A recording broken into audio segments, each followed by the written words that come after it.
The Last Starfighter is a great little 80s gem, remembered fondly by 80s kids, but not lionized like Goonies or The Karate Kid. It follows Alex Rogan, a high school handyman raised in a trailer park, who blows off steam by playing the only video game on the property. When he beats the top score record, it's a cause for celebration in the community. Everybody!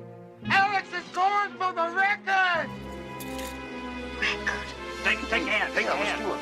And that tells you just how little happens around these parts. As it turns out, the game is actually a flight simulator test for real intergalactic warfare, and based on his skills, Alex gets recruited into an alien star force. He resists the call, gets a mentor, recruits an ally, goes into the depths, re-emerges triumphant, and returns a hero home. Joseph Campbell, anybody? Despite all of that, this movie is not a Star Wars clone. Tonally, it's more like an 80s teen comedy. There's a bratty little brother. What's up, Alex? Back to sleep, Lewis, or I'm telling Mom about your playboys. Bullying jocks. And the requisite hot girlfriend, played by Catherine Mary Stewart of Night of the Comet. While Alex Rogan is off fighting alien empires, a clone takes his place who has no idea how to be a teenager. Hey, what did you do to Maggie? Do to her? We're sitting outside looking at the stars, and she sticks her tongue in my ear. Well, it's just, I'm kind of new at these gland games. Hijinks ensue. Well, for one thing, I'd be trying to enjoy myself. Leaning back, kidding around, laughing. Laughing?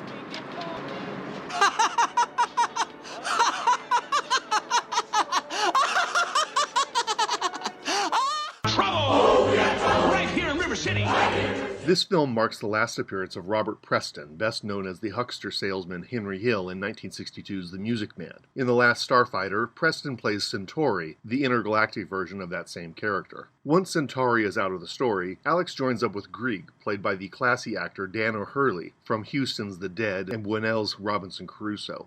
Alex and Grieg wage a two-person war against the evil Kodan Armada. This relatively standard Hollywood sci-fi film is littered with people just acting their butts off, above and beyond what's needed. Vernon Washington plays Otis, the park manager.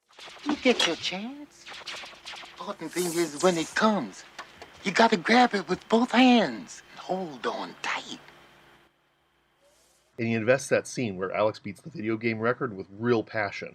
Come on, that's the one. That's the one we want. And you start to care. Maybe the best, though, is Dan Mason as the evil Lord Krill. What do we do? We die.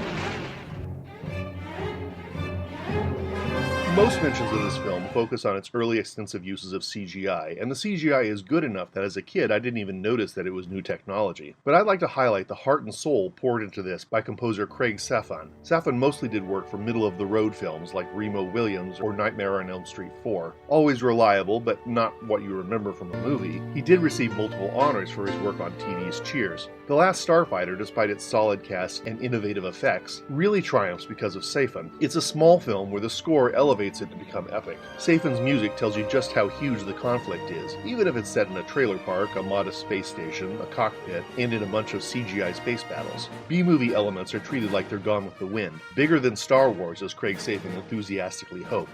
It's not bigger than Star Wars, but it's much bigger than its budget. There have been threats of remakes and sequels to The Last Starfighter over the years. Most 80s classics are self-contained and don't really need sequels. When they do get them, Caddyshack, Lost Boys, Splash, The Never-Ending Story, it's often a bad idea. Ferris Bueller! I hope they leave this one alone. It's a little gem that does exactly what it needs and then it ends, which could be said of many 80s greats. This was the decade that perfected the 90 to 110 minute adventure, and The Last Starfighter is a great example.